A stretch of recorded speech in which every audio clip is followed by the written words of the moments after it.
The letter had been brief. His father's handwriting, angular and final, informed Thomas Brennan that his continued presence in the family home was no longer tenable.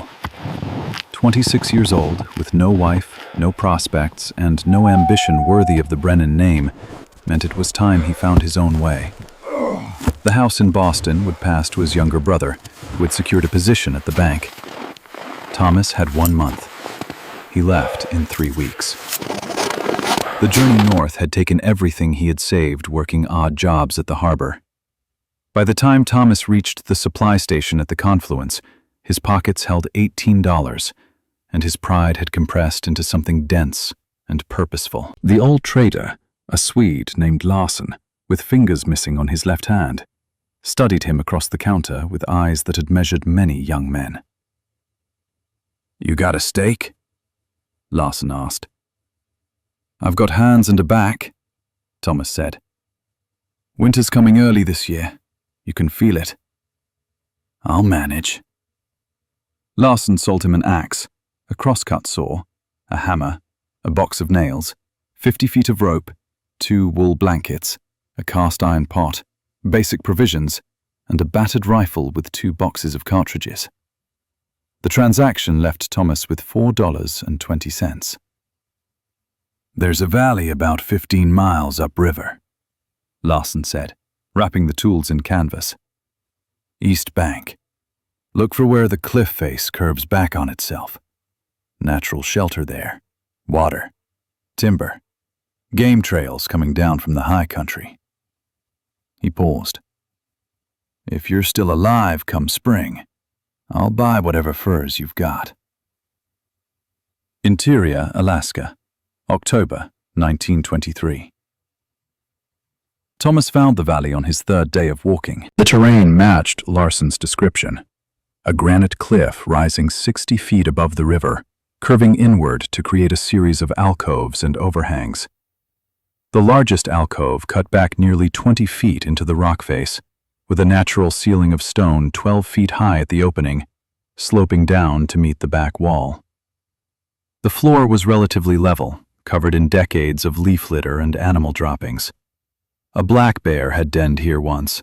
Thomas found the claw marks scoring the stone in long, parallel grooves, and he traced them with his fingers, wondering if the bear would return to claim its territory. He stood in the alcove as afternoon light slanted through the spruce forest, calculating angles and possibilities. The rock would provide 3 walls and a roof for the back portion of any structure. He would only need to build a front wall and extend the roof outward. The cliff face above would shelter the dwelling from the worst of the snow load and wind. It was, he realized, exactly what he needed. The first night he slept under the overhang, wrapped in both blankets, feeding a small fire. The temperature dropped to near freezing. He woke 3 times to add wood, and each time the stars had wheeled further across the sky, constellations he had never bothered to learn in Boston, now becoming his clock. In the morning, frost covered everything beyond the fire's reach, and his breath hung in the air like smoke. Thomas spent the first week cutting timber.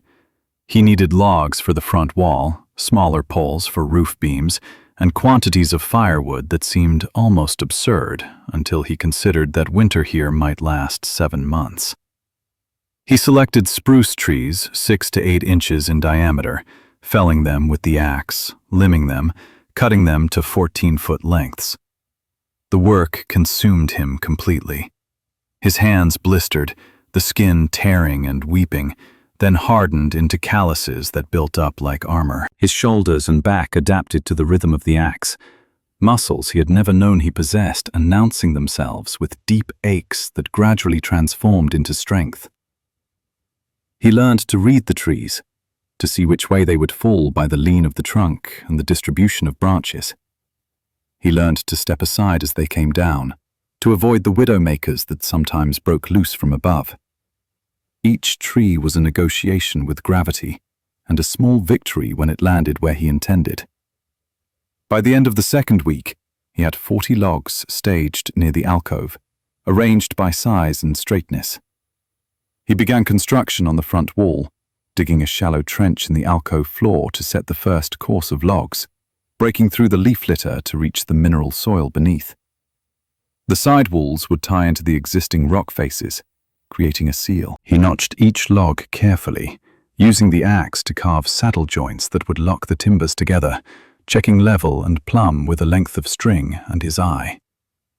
The work was exacting. Each log had to be shaped to fit the irregular rock surface on either end, and he spent hours with the axe, trimming and adjusting until the fit was tight. The wall rose slowly, 6 inches a day, 8 inches on a good day when the notches came together cleanly and his hands moved with confidence. Thomas worked from first light until dark, which came earlier each afternoon, the sun sliding south along the horizon as if reluctant to commit to the sky. The temperature continued to drop. Some mornings the water bucket had ice on top, thin sheets that he broke with his fingers and watched sink. He wore both shirts and the jacket constantly now, and still the cold found ways through to his skin. At 4 feet high, he framed a window opening on the south side, saving a section of precious glass he had wrapped carefully in his pack. The glass was small, perhaps 18 inches square, salvaged from a broken lantern, but it would allow light and preserve heat. He built the frame from carefully split pieces of spruce, mortising the corners, creating a sash that would hold the glass secure. At 6 feet, he framed the door opening, leaving it wider than strictly necessary because he imagined carrying firewood through it in the dark, and continued upward to 7.5 feet, where he set the final log and stood back to assess what he had built. The roof required different engineering. He cut a series of poles 8 inches in diameter to span from the top of his front wall back into the alcove, resting them on the rock ceiling. The poles extended 6 feet beyond the wall, creating an overhang to shed rain and snow away from the foundation. He lashed them in place with rope, wrapping and knotting until his fingers were raw, then laid smaller poles perpendicular across them, creating a lattice tight enough to support weight. Over this, he placed sections of bark he had peeled from birch trees, layering them like shingles, overlapping each course so water would run down and off. Over the bark, he piled sods he cut from the forest floor, grass and roots still intact, building up 8 inches of earth that he tamped down firmly. The sod roof would insulate and, once the grass rooted, would be nearly waterproof, a living thing protecting him from the elements. It took 4 days to complete the roof. On the evening of the 4th day, as he was placing the final sods, the first real snow began to fall, fat flakes drifting down through the spruce branches, and Thomas felt a spike of urgency that made his hands move faster. Thomas worked by firelight to hang the door he had constructed from split planks, the wood still green, but the best he could manage. The hinges were simple wooden pins that allowed the door to swing, carved from dry birch he had found, and he fitted them carefully into holes he had augmented with his knife. It was crude, but functional, and when he swung the door closed for the first time, the wind that had been probing at his back suddenly stopped. He stuffed moss and mud into the gaps between the logs, chinking the walls against the wind, working from both inside and outside, pressing the mixture deep into the cracks with a flat stick. Inside the alcove, the cabin now enclosed a space roughly 12 feet wide and 20 feet deep, with the back 10 feet sheltered by the stone overhang and the front 10 feet protected by his log wall and sod roof. The snow fell for 2 days. 8 inches accumulated in the forest, transforming the landscape into something clean and simplified. Thomas built a fireplace inside, against the north rock wall, constructing a chimney from flat stones he gathered from the riverbank, selecting each one for how it would fit with its neighbors, mortaring them with mud mixed with grass for binding. The chimney rose up along the rock face and exited through a gap he left between the roof and the stone overhang.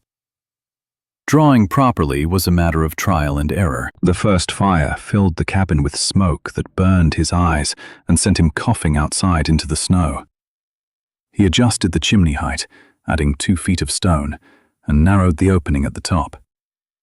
The second fire drew cleanly, pulling air from the gap under the door and venting through the chimney, and he watched the smoke rise straight up with a satisfaction that surprised him.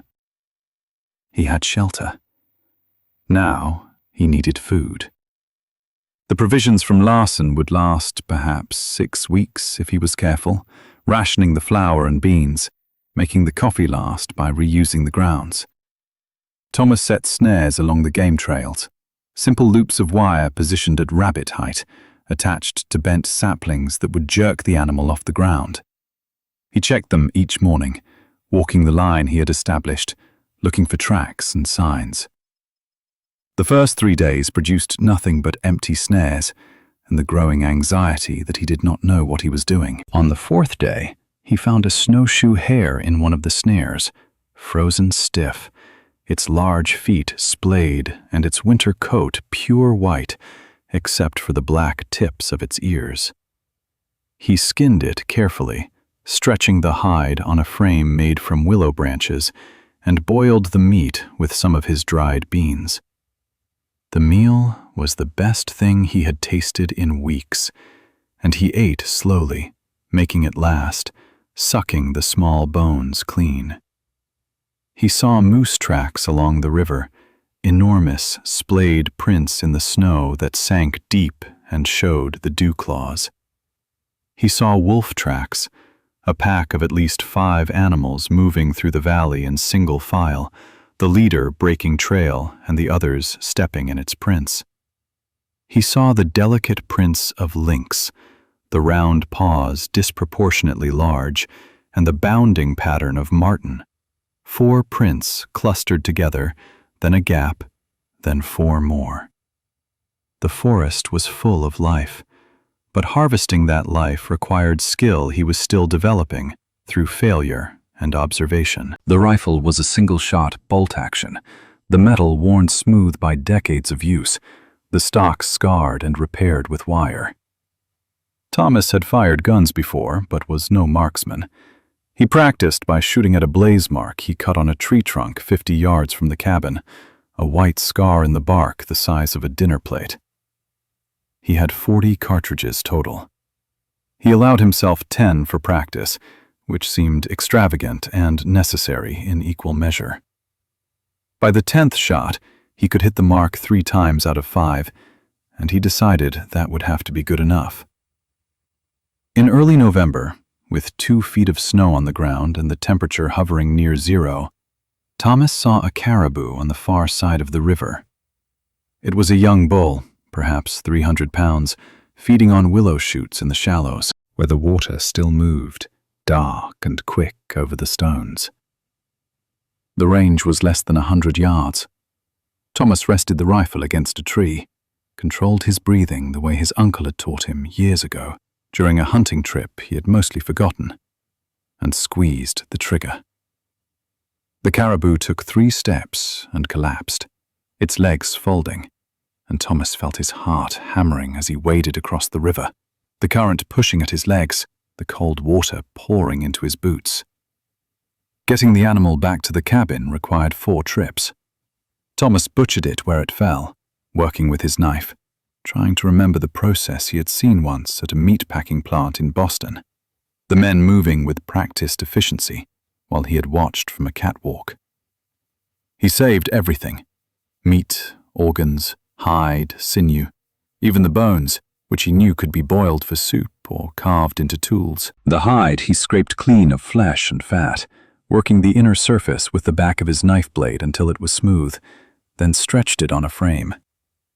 The meat he cut into strips and hung inside the cabin in the cold air away from the fire, where it froze solid within hours, preserving it. The organs he cooked and ate immediately, the liver and heart and kidneys, understanding somehow that they contained things his body needed, vitamins and minerals he could not name but could feel the lack of. The fat he rendered in his pot, heating it slowly until the solid white fat melted into liquid, then pouring it into a tin cup to solidify into tallow he could use for waterproofing or light. The caribou changed everything. With meat secured, Thomas could focus on improving his situation rather than merely surviving it. He built a proper bed frame from poles, raising it off the cold floor, and filled a mattress tick he sewed from canvas with dried grass he had gathered before the snow came. He constructed a table from a split log smoothed with the axe, and a stool that wobbled until he adjusted the legs. He made a better door latch, carving a wooden bar that dropped into brackets. He gathered stones and built up the hearth, creating a surface where he could set the pot without balancing it precariously in the coals. He cut firewood until his woodpile stretched 10 feet long and 4 feet high, stacked against the cliff face under the overhang, and then he cut more, because the winter was long, and his fear of running out was visceral. The sun barely cleared the horizon now, providing perhaps 4 hours of weak light that seemed more like extended twilight than true day. The darkness was profound and constant, pressing against the window, seeping under the door. Thomas marked the days by carving notches into a log beam, one for each sunrise, watching the line of marks grow. He read the only book he owned, a volume of Emerson's essays that his mother had given him years ago, until he had nearly memorized passages about self-reliance that seemed to have been written for exactly this moment in his life. He learned to navigate by starlight and the green curtains of the northern lights that rippled across the sky, sometimes so bright they cast shadows, and he would stand outside watching them, forgetting the cold for minutes at a time. In mid-November, the temperature dropped to 20 below zero. The cold was a physical presence, sharp and aggressive, finding every gap in his clothing, making the inside of his nose freeze when he breathed. Water froze in minutes. Exposed skin went numb almost instantly, the white patches of frostbite appearing before he could feel them. Thomas learned to manage the fire carefully, keeping a bed of coals alive at all times, feeding it throughout the night, waking every few hours to add wood. He learned which wood burned hot and which burned long. Spruce for quick heat when he came in frozen. Birch for steady coals that would last through the night. The cabin, built into the alcove, proved its worth. The stone walls absorbed heat from the fire and radiated it back slowly through the night. The sod roof insulated effectively, the earth and grass holding warmth that would have escaped through bare poles. The space was small enough that his fire could warm it to almost comfortable, perhaps 50 degrees when the outside air was 30 below. He kept his water bucket near the hearth. He dried his socks and gloves on a line strung above the fire, rotating them so they would not scorch. He existed in a small sphere of warmth carved out of the vast cold, and he understood that this sphere was all that stood between him and death. He caught more rabbits, learning to read their trails, to see where they fed and where they rested. He shot a lynx that was raiding his snares, a big male with tufted ears and enormous paws, and added its fur to his collection, scraping and stretching it. He saw moose several times, but never with a clear shot, the animals moving through thick timber or appearing at ranges beyond his confidence with the rifle. The wolves howled at night, sometimes close enough that he could hear them moving through the brush near the cabin, and once he saw their eyes reflecting his firelight when he opened the door, green and unblinking, before they faded back into darkness. He kept the rifle loaded and near the door. December arrived with a storm that lasted 5 days. The wind shrieked across the cliff face, a sound like nothing Thomas had ever heard. But the alcove sheltered the cabin from the direct blast, the stone overhang deflecting the worst of it. Snow piled up in the forest, 3 feet deep, then 4, the drifts sculpted into fantastic shapes. Thomas ventured out only to get firewood from the pile he had stacked against the cliff face, just outside the door. And each trip was an expedition that left him gasping and frozen. The world contracted to the interior of the cabin. The fire, The bed, the small window that showed only white, and his own thoughts, which he tried to keep focused on practical matters rather than dwelling on isolation. On the third day of the storm, he heard something outside. A scratching sound against the logs, persistent and deliberate. He took the rifle and cracked the door open against the wind. A wolverine, dark and muscular, low to the ground, was trying to reach the meat he had hung under the roof overhang, standing on its hind legs and clawing at the frozen caribou. Thomas shouted, and the animal turned on him, snarling, showing teeth, utterly unafraid. He fired into the snow near it, and the wolverine bounded away, disappearing into the storm. But he could feel it watching from the trees. He moved all the meat inside after that, hanging it in the coldest corner away from the fire, and he slept with the rifle across his chest that night. When the storm finally broke, the silence was startling, almost painful after days of wind. Thomas dug out the door, tunneling through a drift that had piled nearly to the roofline, throwing snow behind him until he broke through into clear air. The forest was transformed, buried, the trees laden with snow that bent the branches down, and the beauty of it struck him unexpectedly. He stood in the cold, breathing the clear air that burned his lungs, and felt something shift inside his chest. Not happiness exactly, but a kind of rightness, a sense that he was exactly where he was supposed to be. He was still here. He had built this shelter with his own hands. He was surviving. Christmas came and went unmarked, except for a notch in the beam. Thomas allowed himself an extra portion of meat and some of the precious sugar in his tea, stirring it slowly and remembering Christmas mornings in Boston, the warm house, the smell of his mother's cooking, his father's stern face softening slightly as he distributed gifts. The thoughts had no power anymore. That life belonged to someone else, a younger man who had not yet learned what he was capable of. In January, the cold deepened further. 40 below, 45 below. The air itself seemed to crystallize, ice fog hanging in the forest, coating every surface with frost. Thomas's breath froze on his beard, forming ice that he had to break off, and his eyelashes froze together when he blinked. The fire became everything. He fed it constantly, going through wood at an alarming rate that made him anxious despite his large pile. He ventured into the forest to cut more, working frantically for an hour before the cold drove him back inside, his fingers and toes numb, and he would spend another hour by the fire recovering, the returning circulation painful. He found a ptarmigan flock roosting in the willows, the white birds nearly invisible against the snow, and shot 3 of them before the others exploded into flight.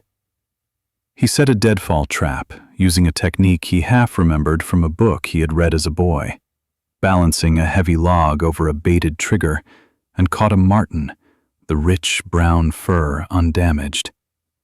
The furs were piling up in the corner of the cabin. He scraped and stretched each one, working the hides until they were supple, imagining the spring, imagining Larson's trading post, imagining that he would actually survive to see it, and that these furs would be his proof. There were bad days. Days when the cold seemed to seep into his bones despite the fire, a deep ache that no amount of heat could touch. Days when the loneliness was a physical ache in his chest, and he found himself talking aloud just to hear a human voice, even if it was only his own. Days when he wondered what he was proving and to whom, whether his father would even care that he had survived, whether anyone would care. And those days he worked. He cut wood, he tended the fire, he mended his clothes with careful stitches. He kept moving because stopping meant thinking, and thinking led nowhere useful, just spirals of doubt and regret that served no purpose. In early February, a warm spell brought the temperature up to 0, and it felt tropical. Thomas ventured farther from the cabin, following the river north, checking the country, his legs breaking through the crust of old snow. He found a place where a hot spring kept a small pool open even in winter, steam rising into the frozen air, the water clear and inviting. He stripped and bathed for the first time in months, the hot water almost painful against his skin, and he scrubbed himself with sand from the bottom of the pool, watching months of grime float away. He washed his clothes and dried them by the fire over 2 days, hanging them on the line, and when he put them back on, they felt strange, almost new. The warm spell broke, and the cold returned with a vengeance. But something had changed. The days were getting longer. Incrementally, minute by minute, but Thomas could feel it. The sun climbed higher each day. The light lingered a bit longer each evening. The winter solstice had passed, and the world was turning back toward the light. And that knowledge sustained him through the cold that remained. In March, he shot a moose. It was a cow, perhaps 600 pounds, feeding in a clearing a quarter-mile from the cabin, and Thomas stalked to within 70 yards before taking the shot. The animal died quickly, dropping where it stood, and he felt both triumph and a strange sadness as he approached it. The amount of meat was staggering. Thomas worked for 3 days processing it, cutting, hanging, freezing, his arms aching from the repetitive motion of the knife. He would have food well into spring now, and more hides than he could carry. And the security of that knowledge allowed him to relax in a way he had not since arriving in the valley. The snow began to melt in April. Water dripped from the roof, a constant patter that became the soundtrack of his days. The river ice groaned and cracked, enormous booms that echoed off the cliff face. Thomas watched the breakup from the cabin door, the massive sheets of ice grinding against each other, piling up, breaking free, the river reclaiming itself. When the river finally cleared, it ran high and fast with meltwater, brown and turbulent, carrying whole trees that had fallen from eroded banks. He took inventory. He had 17 rabbit pelts, 3 lynx, 2 marten, 1 wolverine he had trapped in March using the deadfall, and the caribou and moose hides, all scraped and stretched and ready for trade. He had proven timber nearby, and a cabin that had withstood the winter without significant damage. He had learned which plants were edible, which berries to gather, where the game trails ran, and when the animals used them. He had survived. And more than that, he had learned to live here. In early May, Thomas loaded his furs into the pack, arranging them carefully to distribute the weight, and walked downriver to Larson's trading post. The journey took 2 days. The forest was greening, buds breaking open, birds returning from the south, their songs filling the air. The air smelled of thaw and growth and possibility. And Thomas found himself smiling as he walked, his stride confident, his body lean and hard from the winter's work. Larson was standing outside the trading post when Thomas emerged from the trail, almost as if he had been expecting him. The old Swede studied him for a long moment, taking in the beard, the lean frame, the confident stride, the eyes that looked different somehow, clearer and more certain. "I'll be damned," Larson said. "Didn't figure to see you." Thomas set the pack down and began laying out the furs on the porch, spreading them so Larson could see the quality. Larson examined each pelt carefully, checking the quality of the scraping and stretching, looking for holes or damage, running his fingers through the fur.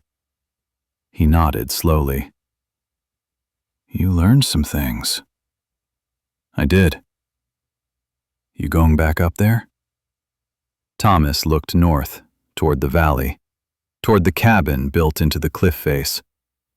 He thought about the winter, the cold, the loneliness, the absolute clarity of each day's purpose. He thought about the letter from his father, still folded in his pack, the words that had sent him here, and that now seemed like a gift rather than a rejection. "Yes," he said. "I'm going back." Larson counted out bills and coins, licking his thumb to separate the paper money. $63. "You'll need supplies." They spent an hour selecting goods: ammunition, flour, salt, coffee, sugar, beans, a new knife to replace the one he had worn down, needles and thread, a steel trap that was better than his deadfall, fishhooks and line. Thomas paid and packed everything carefully, wrapping the fragile items, distributing the weight. He had $20 remaining, more money than he had arrived with, and the irony was not lost on him. "There's a girl works at the roadhouse," Larson said, his tone casual but his eyes watchful. "Name's Sarah. Came up from Seattle last year. Smart, tough. Might be she'd like to meet someone who survived a winter alone up there." Thomas smiled, the expression feeling strange on his face after months of solitude. "Maybe next trip." He walked back upriver, taking his time, noticing everything. The new grass, the flowers beginning to bloom, the tracks of animals moving through the mud, the way the light fell through the trees. The cabin appeared through the trees exactly as he had left it, solid and low against the cliff face, sheltered by the rock overhang, part of the landscape now as if it had always been there. Home. Thomas set down his pack and stood looking at what he had built. His father's letter had called him a man without prospects, without ambition, without worth. But here, in this valley, with this cabin built into the living stone, Thomas Brennan had found something his family would never understand. Not success in their terms, not wealth or position or respectability, but something more fundamental. He had found out what he was made of. He had found out that he could stand alone. He had found out that being kicked out was not an ending, but a beginning, and that the worst thing his father had ever done to him was also the best. He opened the door and went inside. The fire needed building. There was work to do. There was always work to do. And for the first time in his 26 years, that fact filled him not with dread, but with purpose. The cabin stood against the cliff, built into the ancient stone, and it would stand there long after Thomas Brennan's story became legend in the valley. A tale told to newcomers about the young man from Boston who came north with nothing and built a life with his own hands. But that was for later. For now, there was wood to cut and a life to live. And Thomas had learned that was enough.